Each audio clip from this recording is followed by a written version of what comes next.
Please sir, ஒரு நிமிஷம் sir. என்ன செய்யறானோ முதல்ல கையெடு. Sir please sir.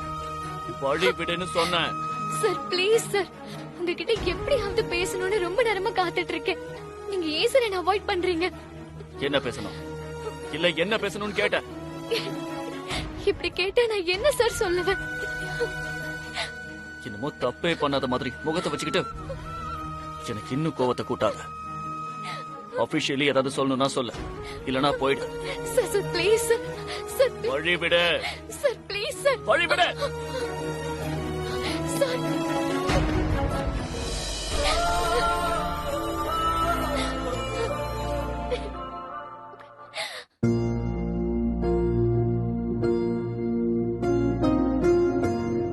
சூர்யா, இன்னைக்கு நம்ம ஆபீஸையும் ஸ்டாஃப்ஸையும் எல்லாரையும் பார்த்ததுல எனக்கு ரொம்ப சந்தோஷம்பா. அதுலயும் அணுவ பார்த்ததுல ரொம்ப ரொம்ப சந்தோஷம். நீ சொன்னியே எனக்கு ஒரு பெரிய சர்ப்ரைஸ் இருக்குன்னு. நிஜமாவே சர்ப்ரைஸ்.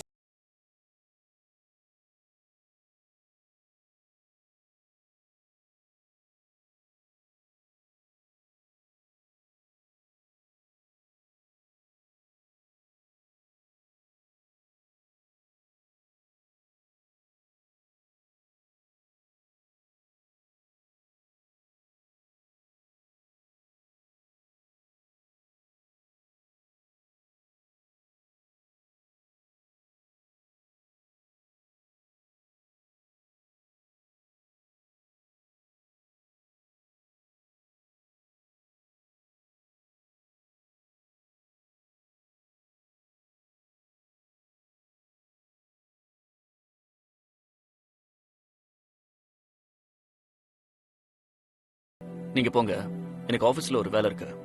இப்பதான் ஞாபகம் வந்துச்சு, நான் அதை முடிச்சுட்டு வந்துடுறேன்.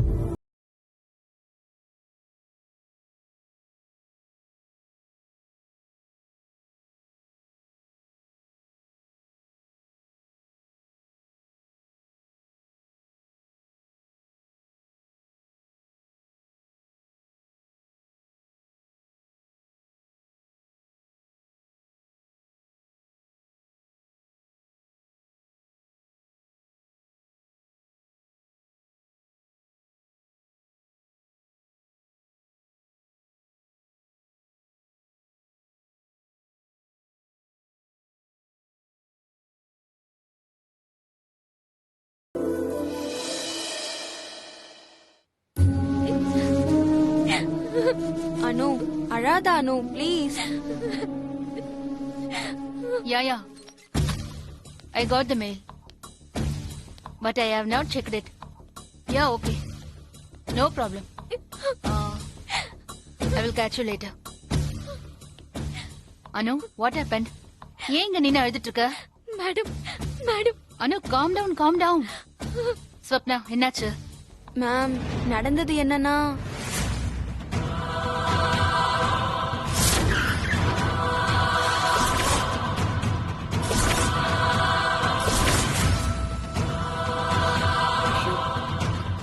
ஏய் என்னாச்சு அனு? ஏன் ட்ரெஸ் ஃபுல்லா ஒரே கலரா இருக்கு? இடியட்ஸ், விளையாடுறதுக்கு வேற இடமே இல்ல. இப்ப எனக்கு என்ன பண்றதுன்னு தெரியல ஸ்வப்னா. சூர்யா சார் அம்மா வர நேரமாச்சு. இந்த நிலைமையில நான் எப்படி மீட்டிங் அட்டெண்ட் பண்ண முடியும்? போலினா அப்படிதான். இப்ப என்ன, நீ ட்ரெஸ் மாத்திட்டு மீட்டிங் போணும், அவ்வளவுதானே? ஆமா, ஆனா இப்ப வீட்டுக்கு போயிட்டு வரதுக்குள்ள லேட் ஆயிடுமே. இன்னைக்குன்னு பார்த்து இந்த ஹோலி வேற.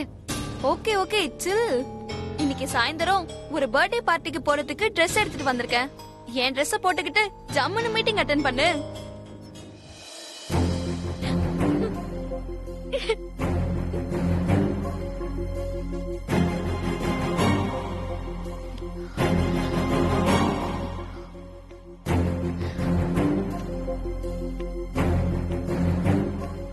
வாவ் அனு, சூப்பரா இருக்க. இந்த ட்ரெஸ் உனக்கு செம்மையா இருக்கு, நீயே வச்சுக்கோ. ஐயோ ஸ்வப்னா, நான் இந்த மாதிரி ட்ரெஸ் எல்லாம் போட்டதே இல்ல. அதுவும் இல்லாம இன்னைக்கு போர்ட் மீட்டிங் வேற. இத போட்டுட்டு போனா எல்லாரும் என்ன நினைப்பாங்களோ? ஏய், அதெல்லாம் யாரும் ஒன்னும் நினைக்க மாட்டாங்க. அனு, இப்ப நீ ஒரு டிபார்ட்மெண்டோட ஹெட், நீ தான் உன்னை கொஞ்சம் அப்டேட் பண்ணிக்கணும். அனு, பிலீவ் மீ, இந்த ட்ரெஸ் உனக்கு ரொம்ப நல்லா இருக்கு. வா போலாம். ஆஹா. கம் ஆன், நேரமாச்சுல. கம். மேம் லேட் ஆயிடுச்சுன்னு தான் மேம் இந்த Dress போட்டுட்டு வந்தேன். ஆனா சூர்யா சார் என் மேல கோவப்பட்டு பொறுப்பிட்டு போயிட்டாரு. ஓ காட். ஆனா முதல்ல அழறத நிப்பாட்டு. இந்த Dress உனக்கு ரொம்ப நல்லா இருக்கு. ஆனா நீ இந்த Dress போட்டுக்கிட்டு ரெடிகுலஸா நடந்துக்கிட்டா ஆப்வியஸ்லி யாருக்கா இருந்தாலும் கோவம் வரதா செய்யும். நீ இன்னும் நல்லா பிரசன்டபிளா இருக்கணும். இந்த மாதிரி Dress போடும்போது உன் நடையில பெர்ஃபெக்ட்டா இருக்கணும். இல்லாட்டி பாக்குறதுக்கு பஃபூன் மாதிரி தான் இருக்கும். Okay okay okay relax. Sorry ma'am, எனக்கு இந்த மாதிரி Dress எல்லாம் போட்டு பழக்கம் இல்ல மேம். ஓகே அனு, அழுததெல்லாம் போதும். வா முதல்ல வீட்டுக்கு போலாம். You may feel better. Surya sir வர திடீர்னு கிளம்பி போயிட்டாரு. சோ எல்லா மீட்டிங்ஸும் கேன்சல் ஆயிடுச்சு. இனிமே இங்க இருந்து என்ன பண்ண போற? வா எங்க வீட்டுக்கு போலாம். உங்க வீட்டுக்கா? எஸ். இப்படி அழுத முகத்தோட உங்க வீட்டுக்கு போனா உங்க வீட்ல எல்லாருமே பயந்துருவாங்க. சோ எங்க வீட்ல கொஞ்ச நேரம் பேசிட்டு ரிலாக்ஸா இருந்துட்டு அப்புறமா உங்க வீட்டுக்கு போ. Come let's go. கம்.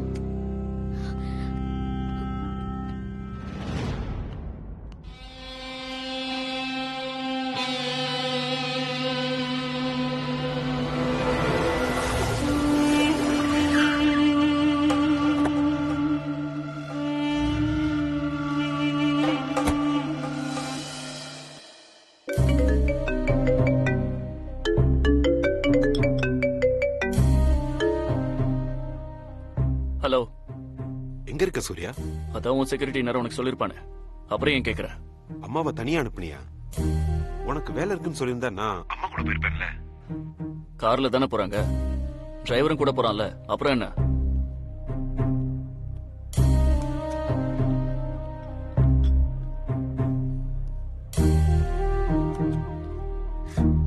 ரொம்ப தலைவலிக்குது போல. எனக்கு காஃபி சொல்ல மாட்டியா? எனக்கும் தலைவலிக்குதுப்பா. பங்கஜ். சார், ஒரு காஃபி. உன்னால ஏன் மேலையும் மீரா மேலையும் மட்டும்தான் கோபப்பட முடியும், மத்த யார் மேலையும் கோபப்பட முடியாது. நீ எடுத்த முடிவு உன்னை இங்க கொண்டு வந்து நிப்பாட்டி இருக்கு. அதான் உனக்கு உன் மேலே கோவம்.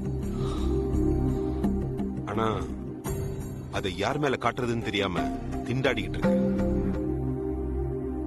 எனக்கு நல்லா தெரியும் இப்படித்தான் நடக்கும்னு. எத்தனை தடவை சொன்னேன், ஒரு தடவையாவது என் பேச்ச கேட்டியா? நான் இத பத்தி பேச ஆரம்பிச்சாலே போதும், ஏதாவது சொல்லி வாய முடியுங்க.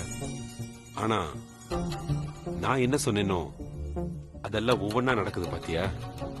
இப்ப புரியுதா? எதையோ எதுக்கோ முடிச்சு போடாத பங்கஜ். நான் எதுக்கு முடிச்சு போட போறேன்? எல்லாம் அதுவா ஒண்ணுக்குள்ள ஒண்ணு முடிச்சா விழுந்து இப்ப யாராலையும் அவிழ்க்க முடியாத கல் முடிச்சா போய் நிக்குது. அத உனக்கு எடுத்து சொல்றேன். மத்தபடி உன்கிட்ட உரிமை எடுத்து பேசுறதுக்கு நான் என்ன தேவநந்திரி சாரீஸோட சீஃபா? ஆஃப்டர் ஆல் ஒரு செக்யூரிட்டி ஹெட் தானே. Sir coffee sir.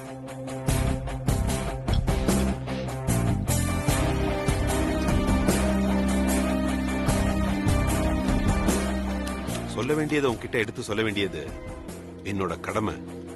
அது நீ புரிஞ்சுக்கிட்டா உனக்கும் நல்லது, நம்ம கம்பெனிக்கும் நல்லது. இத கொஞ்சம் முன்னாடியே நீ புரிஞ்சிருந்தா நாம இப்படி ஒரு சூழ்நிலை பேச வேண்டிய அவசியமே வந்திருக்காது.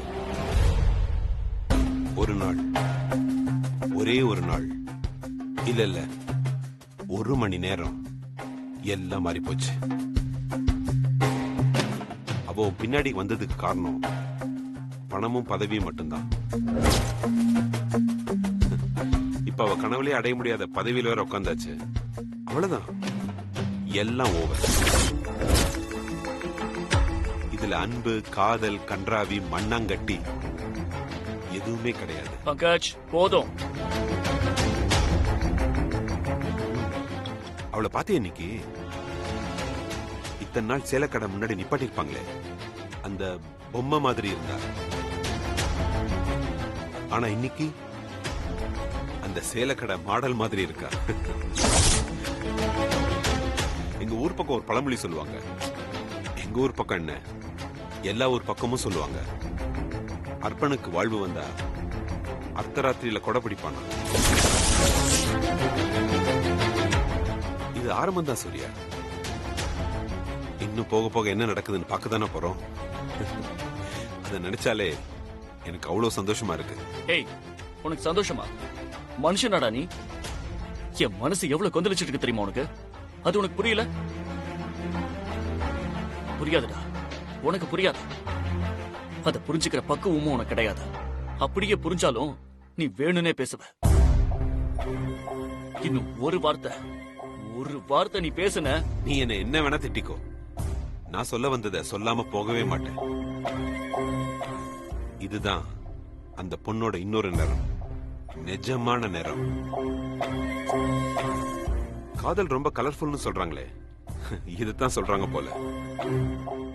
இன்னும் கொஞ்ச நாள் போட்டும் இந்த கலர் எல்லாம் போய் வெளுத்து வெள்ளையாயிடும். எவ்வளவு கலர்ஃபுல்லா இருந்தது, எவ்வளவு ரொமான்டிக்கா இருந்தது இல்ல பங்கஜ்? பின் என்னடா,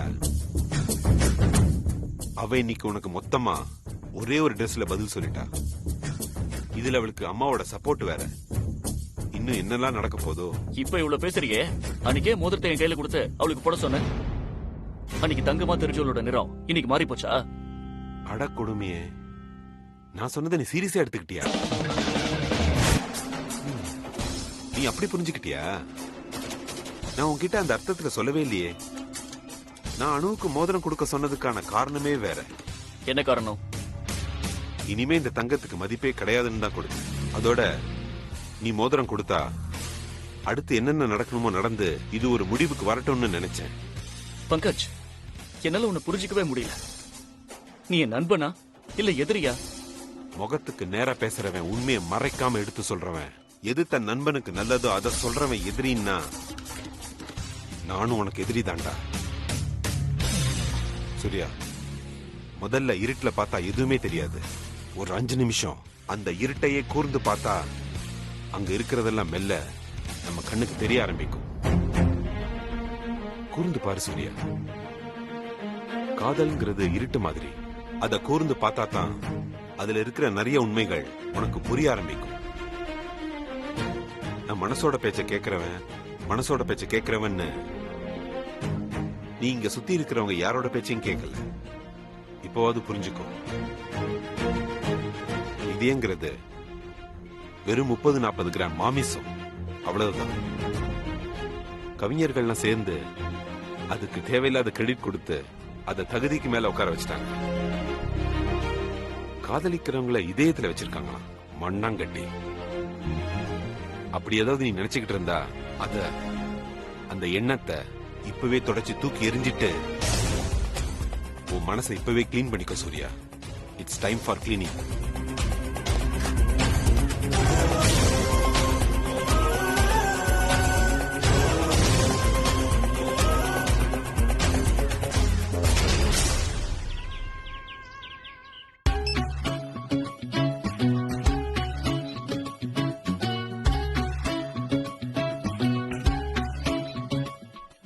என்ன மான்சி, ரொம்ப டென்ஷனா இருக்க மாதிரி இருக்கு?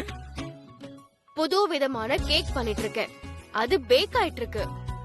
அது எப்படி வருமோ என்னமோன்னு நினைச்சாலே டென்ஷனா இருக்கு சந்திரா. நீயே இதெல்லாம் பண்ணுமா? வேற ஏதாவது நல்ல கேக்கா வெளியே ஆர்டர் பண்ண கூடாதா? எதுக்கு மான்சி இவ்வளவு கஷ்டப்படுற? கம் ஆன் சந்திரா, நாமளே செஞ்சு கொடுக்கறதுல இருக்கிற சந்தோஷம் வெள்ள வாங்கினா வருமா?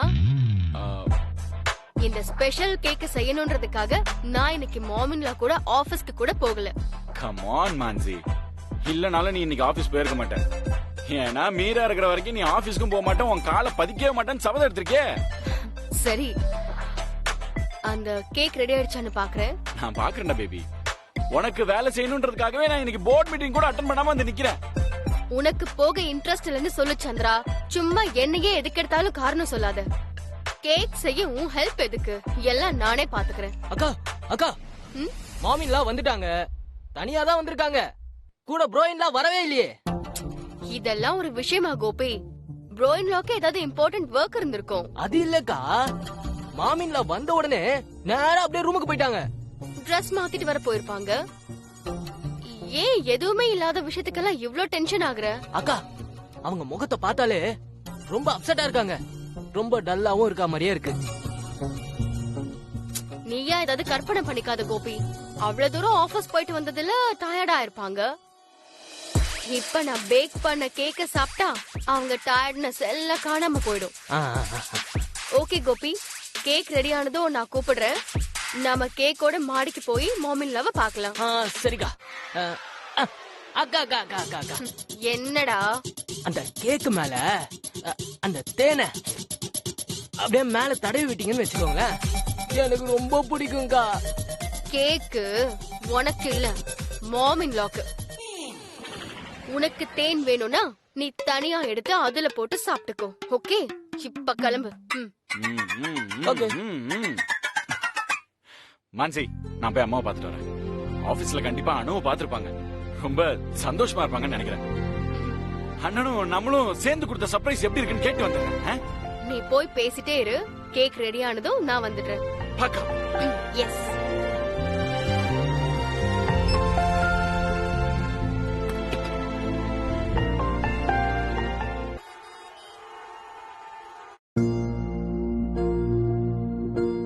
வா அனு.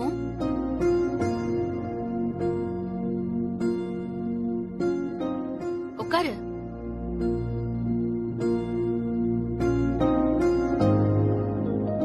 காஃபி சாப்பிடுறியா? வேண்டாம் மேம். Green tea? ஓ, நீ இஞ்சி டீ தான் குடிப்பல. முன்னெல்லாம் யாராவது ஆபீஸ்க்கு வந்தா காஃபியா டீயான்னு கேப்பேன். சூர்யா சார் கூட இருந்து இருந்து கிரீன் டீயான்னு கேட்க மட்டும்தான் வாய் வருது. பாரு அனு, எனக்கே தெரியாம அவருக்கு என்ன பிடிக்குமோ அதுதான் எனக்கும் பிடிக்குங்கிற மாதிரி ஆயிப்போச்சு. எனக்கு தெரியாமலேயே இந்த மாற்றம் எனக்குள்ளே நடந்துருச்சு. அண்ட் யூ நோ வாட் அனு, எனக்கு எது ரொம்ப பிடிக்குமோ அதை அடையணும்னு எல்லா முயற்சியும் செய்வேன். எனக்கு பிடிச்சது என்கிட்ட வந்துருச்சுன்னா அதை ப்ரொடெக்ட் பண்றதுக்கு நான் கடைசி வரைக்கும் ஃபைட் பண்ணுவேன். ஃபார் எக்ஸாம்பிள், இந்த பேப்பர் வெயிட். இது சூர்யா சார் எனக்கு கொடுத்த கிஃப்ட். எப்ப கொடுத்தாரு தெரியுமா? அவர் ஒரு கான்ஃபரன்ஸ் விஷயமா நேபாள் போயிருந்தப்போ எனக்காக வாங்கிட்டு வந்தாரு. எனக்காகவே. சூர்யா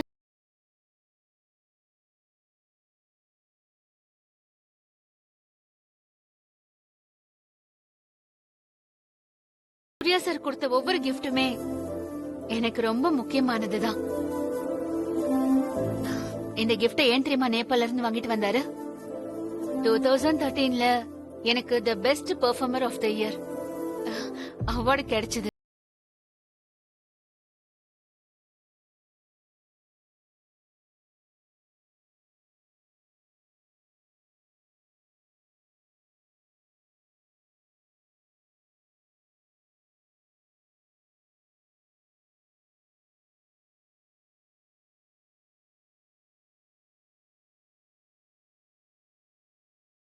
அனு,